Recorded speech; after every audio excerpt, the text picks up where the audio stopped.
सतीश, न जाने क्यों एक अनकही सी प्रसन्नता होती है जब भी आपका मैसेज आता है या कोई क्वेश्चन आता है। आपका पूरा मैसेज मैंने सुना ध्यान से। अब कुछ बातें हैं जो मैं आपको सजेस्ट करूंगा या इसे एक मेरी राय मान लें। आप जितना भी इम्प्लीमेंट करना चाहें उसको कर सकते हैं। देखिए, कई लोगों ने इस संदर्भ में काफ़ी अच्छी बातें कही हैं, और चूंकि आपने सवाल पूछा तो वो कुछ बातें मुझे ध्यान आ गई, और वो बहुत ही लॉजिकल हैं। ओशो ने कहा था, और एक बार इधर मैंने गुरु माँ को सुना था काफ़ी पहले, कि इजिप्ट में जो आश्रम स्थापित करते थे, वहाँ के मिस्टिक्स जो सूफी लोग होते थे, वो क्राउडेड प्लेसेस पे करते थे। बाहर जो है, मतलब वाहन चल रहे हैं, लोग आ रहे हैं, शोर शराबा हो रहा है, कुत्ते भौंक रहे हैं, अन्य जानवर जो रोड पे घूमते हैं वो बैठे हुए हैं। भीड़ भाड़ वाली place, crowded place, probably it's a market place. जब आप अकेले में जाके ध्यान करते हैं या ये एक्सपेक्टेशन करते हैं कि सब कुछ एकदम शांत हो तब मैं प्रैक्टिस करूं, तो एक्चुअली वो उस माहौल की शांति होती है जो आपको मिलती है, उस जगह की शांति होती है जो आपको मिलती है। लेकिन आपके भीतर की शांति का क्या हुआ? वो तो हर स्थिति में होनी चाहिए ना, चाहे क्राउडेड प्लेस में हो, चाहे शांत जगह पे हो, चाहे जैसी जगह पे हो। समस्या थोड़ी हमें इसलिए महसूस होती है कि initially when we go for meditation, तो हम इन साउंड्स का विरोध करते हैं। हमें लगता है कि हम डिस्टर्ब हो रहे हैं इन चीज़ों से। हकीकत यह है कि meditation is accepting totally everything. स्वीकारिता, हर चीज़ की स्वीकारिता। शोर से कोई प्रॉब्लम नहीं है, लोगों से कोई प्रॉब्लम नहीं है, मेरे सर पे लोग नाच रहे हैं उससे कोई प्रॉब्लम नहीं है, डीजे बज रहा है कोई प्रॉब्लम नहीं है। अच्छा, ये स्वीकारिता सतत आती है, मैं समझ सकता हूँ, क्योंकि शुरुआती समय में थोड़ा दिक्कत होती है इन सब चीज़ों से। और मेरे साथ भी वही स्थिति थी, मैं डिनाई नहीं करूँगा, मैं भी उस चीज़ का विरोध करता था। लेकिन जैसे जैसे आप साधना करते जाते हैं तो ये एक्सेप्टेंस बढ़ती जाती है। Meditation is all about accepting the reality. When you accept the reality outside, you accept the reality within as well. ठीक है, एटर्नली भी आप उस रियलिटी को स्वीकार करने लगते हैं धीरे धीरे। वरना आप एक अपना प्रोजेक्शन लेके बैठे रहेंगे कि ऐसा होना चाहिए चीज़ों को, और चीज़ें वैसी होती नहीं हैं तो फ्रस्ट्रेशन होता है। जबकि है क्या कि आपको चीज़ें जैसी हैं वैसी ही स्वीकार करनी है, उससे आप कंफर्टेबल हो जाएंगे। तो आप जहां भी जिस हालत में हैं अपनी प्रैक्टिस करते रहिए। ठीक है, इन चीज़ों से अभी डिस्टर्बेंस लगेगा, धीरे धीरे वो डिस्टर्बेंस लगना आपको बंद हो जाएगा। वो एक सतत प्रक्रिया है और वो अपने आप ही होता है। उसको आपके उसके लिए आपको प्रयास नहीं करना है कि अब मैं एक्सेप्ट करूं। नहीं, ठीक है, साउंड के साथ भी वो हो ही जाएगा, होना ही है। There is no shortcut to it. ठीक है। अब रही बात, आपने कहा कि गोयंका जी के यहाँ जाने की, कोई प्रॉब्लम नहीं है। आप कहीं भी जाइए, किसी भी मंदिर में जाइए, मस्जिद में जाइए, गुरुद्वारे में जाइए, चर्च में जाइए, जहां आपको शांति मिलती है वहां जाइए। शुरुआती तौर में बाहरी शांति सहायक हो सकती है भीतरी शांति स्थापित करने के लिए। लेकिन जैसे जैसे भीतरी शांति स्थापित हो जाती है बाहरी शांति के माहौल से, तो आप हर जगह कंफर्टेबल हो जाते हैं। तब तक आप माहौल का फ़ायदा उठा सकते हैं। आपको जहाँ भी लगता है कि मेरे को थोड़ा शांति मिलेगी, अच्छा लगेगा, उस माहौल के साथ अपने आप को एक्सपोज करिए। आप वहाँ जाते हैं, प्रैक्टिस उनकी डिफरेंट है, मुझे मालूम है। वो शांत होकर बैठना और विचारों को देखना और आती जाती श्वास को देखना, ये सारी यही कुछ कॉमन चीज़ें होती हैं। ठीक है। आप मान लीजिए एडमेंट हैं कि आप अपनी साधना भी करना चाहते हैं, तो वहाँ जाके आप अपना मानसिक जप करते रहिए, ब्रीदिंग पे ध्यान देते रहिए। ज़रूरी नहीं है कि आप उस तरह से प्रैक्टिस करें, वो तो उनको नहीं पता चलेगा कि आप मन में क्या कर रहे हो। लेकिन आप वहाँ जाकर उनकी भी प्रैक्टिस कर सकते हैं। अल्टीमेटली सारी विधियाँ आपको आगे बढ़ाने के लिए बनी हुई हैं। ज़रूरी नहीं है कि मैं एक चीज़ के लिए बिल्कुल ऑब्सेसिव हो जाऊं कि नहीं नहीं यही करूंगा, अब इसके अलावा तो कुछ करूंगा ही नहीं। क्योंकि एक आदमी है, उसको सूटिड बूटिड किया जा रहा है, घड़ी पहनाई जा रही है, मसाज किया जा रहा है, उसको कार में बिठाया जा रहा है, जो कुछ भी किया जा रहा है अल्टीमेटली उस आदमी के पर्सनालिटी इंप्रूवमेंट के लिए किया जा रहा है ना। मैं ये स्टिक कर जाऊंगी नहीं, मैं तो सिर्फ सूट ही पहनूंगा और कोई कपड़े पहनूंगा नहीं, अच्छे लगे चाहे ना लगे, ये यही मुझ पे अच्छा लगता है, मैं इसके अलावा तो कुछ पहनूंगा नहीं, घड़ी नहीं पहनूंगा, कुछ नहीं करवाऊंगा। अल्टीमेटली आपको अपनी पर्सनालिटी इंप्रूव करनी है, और ये एटर्नल पर्सनालिटी की बात हो रही है, आंतरिक पर्सनालिटी की, जिसमें सारी विधियां सब कुछ सहायक हो सकता है। हाँ, लेकिन जब एनर्जी एक जगह चैनलाइज करते हैं तो ईजी हो जाता है आपके लिए, लेकिन इसका मतलब ये नहीं कि आप और एनर्जीज की सहायता नहीं ले सकते। आपको जहां सूटेबल माहौल मिलता है अपने लिए, जहां आपको अच्छा लगता है, आप वहां प्रैक्टिस करिए। एट द सेम टाइम धीरे धीरे जैसे जैसे आप साधना करते जाएंगे, आपका चीज़ों के प्रति विरोध खत्म होता जाएगा। अच्छा, उसके अलावा आपने कहा कि मतलब थोड़ा समय सकारात्मक हो रहा है, चीज़ें दिख रही हैं।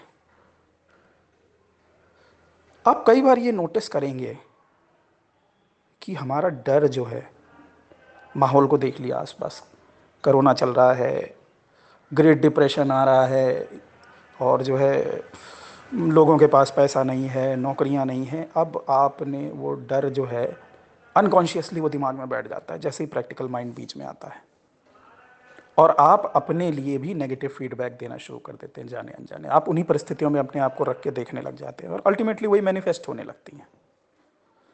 लेकिन इन परिस्थितियों के बावजूद भी अगर आप अपने आप को उसी स्थिति में देखते हैं बार बार, और आपका उसके साथ भावनात्मक जुड़ाव है कि this is the situation I want to be in, और आप उस सिचुएशन को प्रॉपर महसूस कर रहे हैं, आपको अच्छा लग रहा है बार बार उस सिचुएशन को देख के अपने आप को।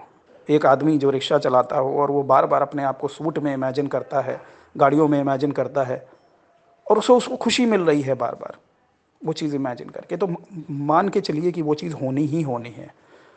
लेकिन वो रिक्शा चला रहा है, उसने और अरे मेरे साथ वालों के तो ये हालत हो गई, और अब तो सवारियां भी नहीं मिल रही हैं, और अब तो परेशानियां चल रही हैं, अब तो ऐसा हो गया है, वैसा हो गया है। अल्टीमेटली वो वही चीज़ें मैनिफेस्ट करना शुरू कर देगा।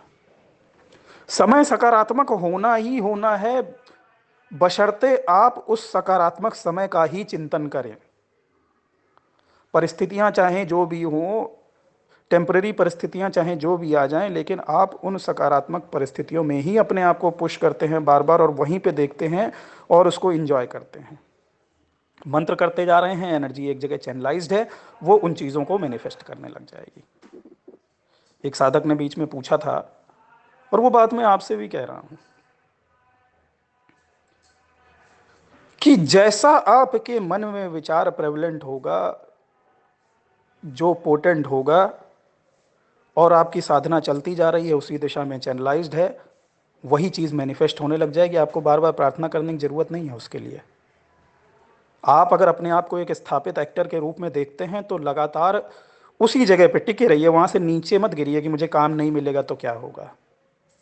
काम ना मिलना एक टेम्परेरी अवस्था हो सकती है, लेकिन वहां पे पहुंचना वो एक परमानेंट अवस्था है। कैसा महसूस करते हैं आप वहां पे? लाइमलाइट में रहना, लोगों के द्वारा अप्रिशिएट किए जाना, नाम होना, कैसा महसूस करते हैं? वो अच्छा लगता है आपको? उस लाइफ को बार बार जिए, अपने विचारों में जिए। बोले नहीं मुझे मिल जाए मिल जाए मिल जाए मिल जाए, नहीं, कोई ज़रूरत ही नहीं है। एक बच्चा जो है फादर से कहता है कि पापा मुझे ये गिफ्ट चाहिए। बाप केपेबल है, उसने सोच लिया कि बच्चे का बर्थडे आएगा तो मैं इसको ये गिफ्ट दे दूंगा। अब बच्चा बार बार बार बार रोज रोज रोज रोज दे दो दे दो दे दो दे दो दे दो दे दो। बाप भी कहेगा क्या है यार, मैं तो इसको वैसे ही देने वाला हूं। ठीक है, हालांकि बच्चा बच्चा होता है बाप के लिए, लेकिन फिर भी ये बात समझ के चलिए कि बच्चे के कहे गए वर्ड्स की वैल्यू एक फादर के लिए बहुत होती है जो केपेबल है, और इनकेपेबल भी है तब भी वो प्रयास करता है कि मैं इसको दूं किसी तरीके से। एक वर्डली फादर जो है, जिसने इस दुनिया में, जो इस दुनिया में आपके आने का कारण बना, जब वो आपकी इतनी चिंता करता है कि मेरा बच्चा जो कह रहा है वो मैं इसको दे दूं, तो आप सोचिए कि एक हेवनली फादर या मदर या उसको कुछ भी कह लीजिए, कॉन्शियसनेस कह लीजिए, जिसने आपको भेजा है, क्या उसको आपकी चिंता नहीं होगी?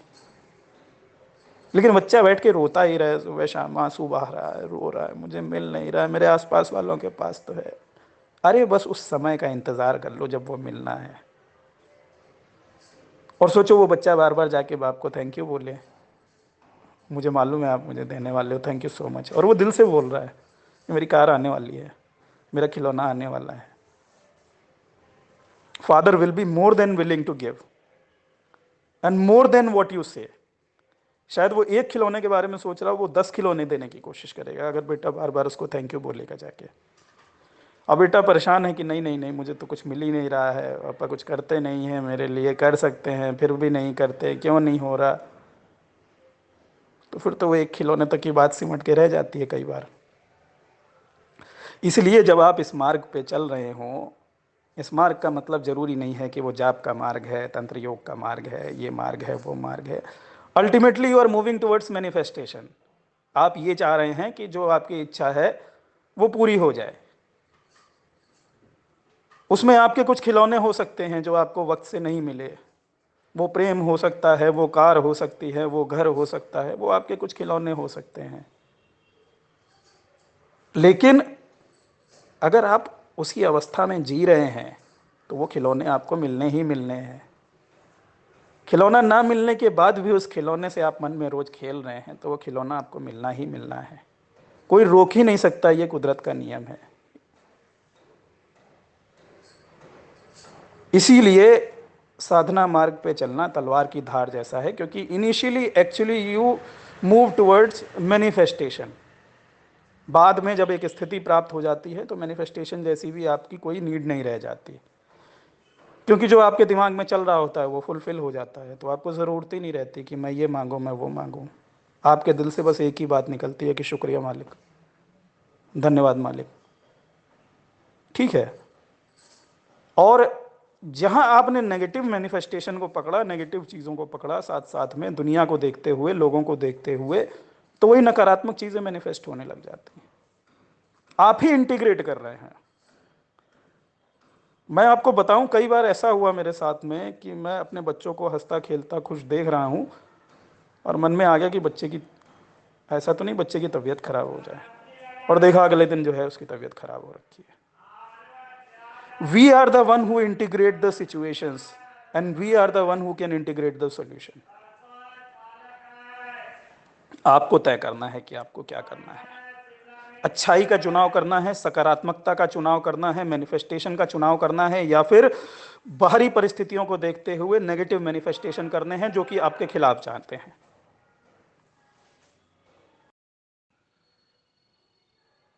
जीवन में बाकी चीज़ें जो चल रही हैं वो तो चलती ही रहेंगी। आपका फ्रस्ट्रेशन भी चलता रहेगा, तकलीफ़ें भी चलती रहेंगी।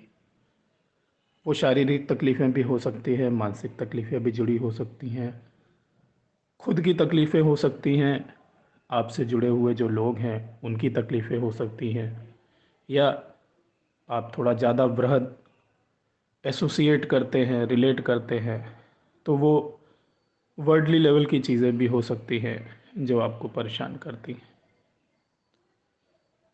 देखिए, अगर ब्रह्मांड में या सर्व ब्रह्मांडों में जो परमात्मा की सृष्टि है, अगर सिर्फ एक मटेरियल के रूप में हम अपने आप को कंसिडर करें, सिर्फ एक पदार्थ के रूप में, तो हम मॉलिक्यूलर लेवल पे भी नहीं एग्जिस्ट करते उस विराट सृष्टि में। लेकिन ये कुदरत की इतनी बड़ी दया है आपके ऊपर, मेरे ऊपर, ये इतना बड़ा गिफ्ट है, इतना बड़ा उपहार है, ये जो शरीर हमें मिला हुआ है, जिसमें इनफाइनाइट कैपेबिलिटी है, असीम संभावना है। आप अपना एग्जिस्टेंस मॉलिक्यूलर लेवल से बढ़ा के ब्रह्मांडीय लेवल तक ले जा सकते हैं। करना क्या है? सिर्फ अपनी चेतना का विस्तार करना है। विस्तार के तरीके अनेक हैं। जो तरीका आपको भा जाए उस तरीके के पीछे पड़ जाइए। वरना हो सकता है कि कुछ समय के लिए समस्याओं से छुटकारा मिल जाए ध्यान की ऊर्जा के माध्यम से, कुछ समय के लिए चीज़ें बेहतर हो जाएं। लेकिन अगर इस दुनियादारी में फंस के जो कर्म बंधन हम क्रिएट करते हैं, जो जन्म जन्मांतरों की यात्रा में क्रिएट हो जाता है, तो सृष्टि का सीधा सा नियम है टिट फॉर टैट, जैसे को तैसा। जो किया है वो भरना पड़ेगा। हाँ, वो तकलीफ के मामले में मल्टीप्लाई नहीं होता है, लेकिन अगर आपने पुण्य कर्म किया है तो उसका रिजल्ट आपको मल्टीप्लाइड मिल जाता है। आपने पीड़ा दी है तो आपको पीड़ा मिलेगी, शारीरिक दी है तो शारीरिक मिलेगी, मानसिक दी है तो मानसिक मिलेगी। आपने देखा होगा कि जीवन में कई बार हम अपनी तरफ से सब कुछ अच्छा कर रहे होते हैं, लेकिन कुछ परिस्थितियों की वजह से, कुछ रिश्ते नातों की वजह से हम लगातार कष्ट में ही बने रहते हैं। अब शायद आपने कभी किसी जीवन में किसी को प्रताड़ित किया जब आप ताकत में थे, जब आप मजबूत थे, और आज वो आपके सामने किसी ऐसे रिश्ते के रूप में आ जाता है या आ जाती है जो आपको असीम पीड़ा देती है। और शायद वो कुछ बाहरी परिस्थितियां भी हो सकती हैं, आपका बॉस हो सकता है, आपका मित्र हो सकता है, कोई भी हो सकता है। और वहाँ पर आप अपने आप को बिल्कुल लाचार पाते हैं, सिर्फ अपने आप को तकलीफ़ों में घिरा हुआ पाते हैं। ये सब कुछ चलता रहेगा। कुदरत से इन चीज़ों का कोई लेना देना नहीं है, क्योंकि कुदरत का सीधा सा नियम है, एक साइकिल बना हुआ है, जैसे को तैसा, जैसा करेंगे वैसा भरेंगे। मगर साथ ही अगर हमें परमात्मा ने क्रिएट किया है, कुदरत ने क्रिएट किया है, तो उसने ह्यूमन बीइंग्स को कम से कम वो कैपेबिलिटी दी है कि अपने आप को हम ट्रांसेंड कर सकें और एक क्षुद्र जीवन से, जहाँ पे तकलीफ़ें भरी हुई हैं, परेशानियाँ भरी हुई हैं, हर कदम पे मैनिपुलेशंस भरे हुए हैं, है ना, छीना झपटी है, चोरी है, कट थ्रोट है, वो सब कुछ है, जिसके बीच में या तो आपको इन सब के जैसा ही बन जाना है, या फिर इस रेस से ही अलग कर लेना है अपने आप को।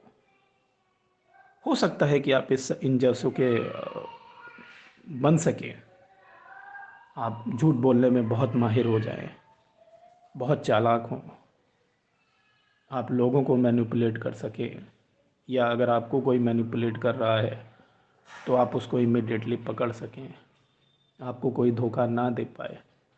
लेकिन ज़्यादातर लोग ऐसा नहीं कर पाएंगे, क्योंकि अमूमन हमारी जो वृत्ति होती है, क्योंकि बचपन में जो है ना बहुत अच्छी अच्छी बातें सिखाई गई होती है, झूठ नहीं बोलना है, चोरी नहीं करनी है, पाप कर्म नहीं करने हैं, तो वो बचपन से ही कहीं ना कहीं वृत्ति बन जाती है सादगी की हमारी। और जब हम रियल वर्ल्ड में उतरते हैं, जब खुद के कंधों पर भार आता है, तब हमें समझ में आता है कि हाँ, तो चल कुछ और ही रहा है, सिखाया कुछ और गया था। अब कुछ लोग तो बहुत आसानी से इस चीज़ को एक्सेप्ट कर लेते हैं, आगे बढ़ जाते हैं, लेकिन ज़्यादातर लोग बचपन के उस भोलेपन से आगे नहीं बढ़ पाते और वही उन तकलीफ़ों में फंसे रहते हैं। फिर ऐसे ही लोग होते हैं जो कहीं से खुशी ढूंढने की कोशिश करते हैं, ध्यान के माध्यम से या किसी के साथ के माध्यम से। लेकिन सिंपल सी बात है, इस जर्नी में आपके अलावा आपका कोई नहीं है। आनंद की तलाश आपका अपना ध्येय है, आपके अपने अलावा इस रास्ते पर कोई भी नहीं है, आपको अकेला ही चलना पड़ेगा। और जब दूसरे साथ नहीं दे रहे, दूसरे साथ चल नहीं रहे इस आध्यात्मिक यात्रा में, तो फिर दूसरों से तुलना क्यों करना कि उसको परमात्मा के इतने दर्शन हो गए हैं, मुझे इतने हुए हैं। उस सब में पड़िए ही मत। आप हनुमान जी को देख लीजिए, हमारे पास तो मानव शरीर है, उनके पास तो एक प्रकार से अर्ध मानव शरीर था। ठीक है, वो देव योनि में थे, वो बात अलग है कि वो एक तरीके से डेमी गॉड कह लीजिए या देव कह लीजिए, लेकिन फिर भी अगर एक आम दृष्टिकोण से हम देखें तो एक वानर को हम परम गति तक जाता हुआ देखते हैं सिर्फ राम के नाम के द्वारा। वो ताकत मेरे और आपके पास भी है। उस ताकत को पहचानिए, अपनी कमज़ोरियों, अपने डर, अपनी नकारात्मकता तो जो भी है उसको ओवरकम करिए। और आप अकेले नहीं कर पाएंगे तो नाम उसमें सहायता करेगा, उस नाम के माध्यम से करिए। नाम आपका गुरु मंत्र हो सकता है, आपकी साधना हो सकती है, वो कुछ भी हो सकता है जो आपको मनुष्य सत्ता से ऊपर उठ के देव सत्ता और देव सत्ता से परब्रह्म सत्ता की तरफ ले जाता है। यात्रा लंबी भी हो सकती है, छोटी भी हो सकती है, लेकिन चाबी आपका प्रयास ही है। एक बार फिर से आप सभी को प्रणाम। महाशक्ति आपकी रक्षा करे, आपके जीवन में शुभता हो, यही मेरी ईश्वर से प्रार्थना है। गुरु ने न पकड़ी होती बाह, सखी रे मैं तो बह गई होती।